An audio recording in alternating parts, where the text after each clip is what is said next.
Live from the Vancouver Resource Investment Conference, it's the Small Cap Power Expert Interview featuring Thom Calandra. Welcome, Thom. What are your thoughts on the current state of the junior markets? Well, I'll tell you something. You know, you come to these shows and you see that there's still such an interest in junior resources. Of course, since November, we've seen the nice flip in all of the resources, right? Not just everything except oil, of course.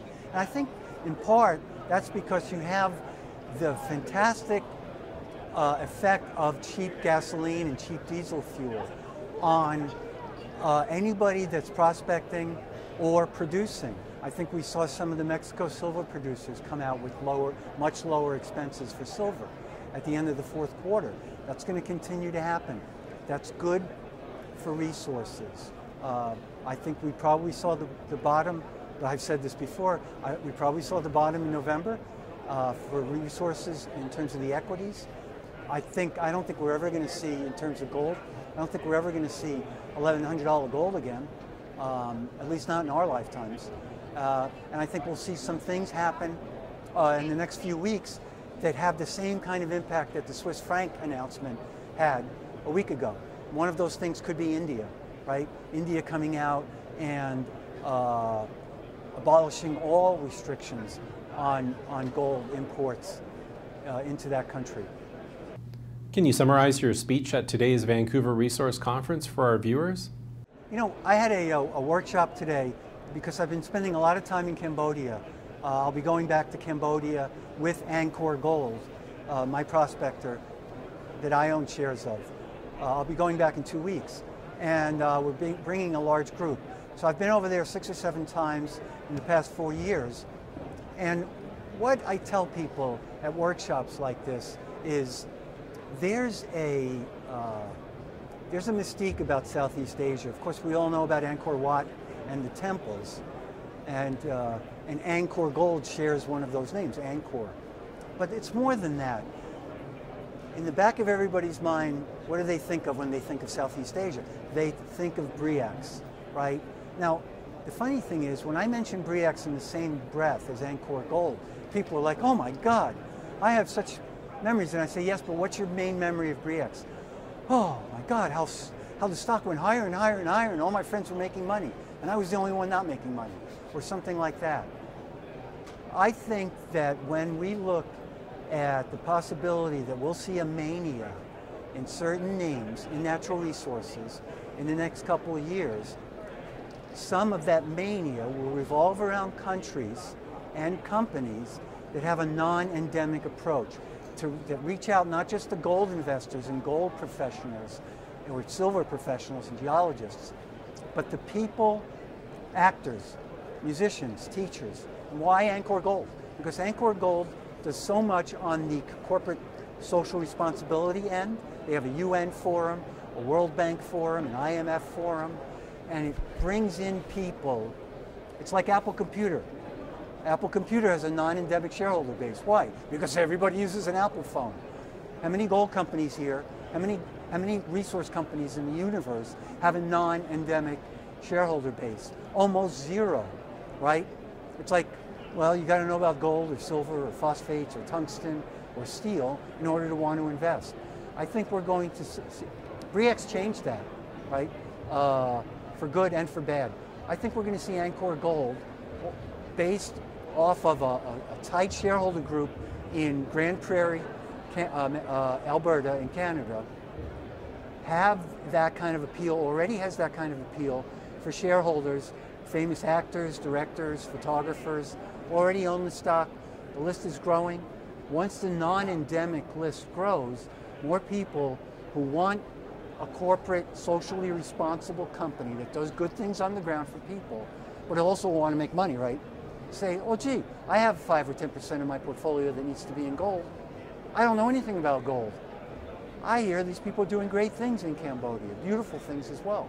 I'll buy that company. That's why it's in the top 5 percentile right now, worldwide, of gold stocks. Worldwide, Angkor Gold, that's ANK in Canada, in Toronto. Do you have any favorite picks that you can tell our viewers about? Yeah, I'd say besides Angkor Gold right now, you know, I own about 50 50 names, 50. I tend to take a professional approach. I do the same thing for the Calandra report and ThomCalandra.com, which is, I hold them through thick and thin, because I still believe that of the 50, 10 will work, or 8 will work. Some of these, unfortunately, in the past 4 years, I've ridden down to 2 cents or 1 cent for a number of fundamental reasons that we know about in terms of the natural resource market. Right now, I love the Mexico silver producers. Endeavor Silver, Great Panther Silver are the two that I own. Once again, I think that there's a reason to own a wide selection of companies in various countries, including the USA. I mean, in Nevada, I'm still an owner of Gold Standard Ventures. We're seeing some exciting things happening. I think when Paramount Gold spins off the sleeper mine after its deal with core mining, that I think Paramount sleeper mine will be good to own. I own Carlisle Gold in Manitoba, which just did a transaction with Orico Gold. That one's dirt cheap. And of course, I still have a smattering of holdings in Colombia, in Ghana, and in Canada. What are some red flags you look for before investing in juniors? If you're talking just about red flags, by the way, I've made, in my 35 years of investing and my 30 years of being a financial reporter and a writer and a commentator, I've made every mistake there is to make in the book, right? And I've ignored red flags or somehow self-rationalized them. One of the biggest is salaries, duplicative salaries, high salaries. I mean, some of these people are paying themselves $300,000, $400,000 a year in cash, plus their consulting companies are getting money from the company. And the performance of the company has done nothing. Look in the proxy statements on salaries. I always try to go to the venue, the actual place, to see if it's real. Sometimes that hurts me because I fall in love with it, right? But the management doesn't have it together. They either aren't, they're not bankers, or they're unlucky geologists or prospectors, or they don't know how to market to shareholders, or they spend too much money on exploration. I would look at their costs. Their burn rate, of course, big red flag. I don't care how much money the company has and what they're doing, but if they're spending, you know, if they tell you, gee, I put $25 million into this project from 2006 until 2010, and they say that's a good thing, I say, yeah, it's a good thing if you're going to buy the project for like $5 million. It's a bad thing if you use shareholders' money to do it, and now you're only worth $5 million. Check their spending patterns. Check for burn rates that continue to increase. Find out what the real burn rate is, right? Go to multiple sources on burn rate. You know, companies that I invest in that are growing quickly, you know, are burning $400,000, $500,000 a month. You know, that hurts.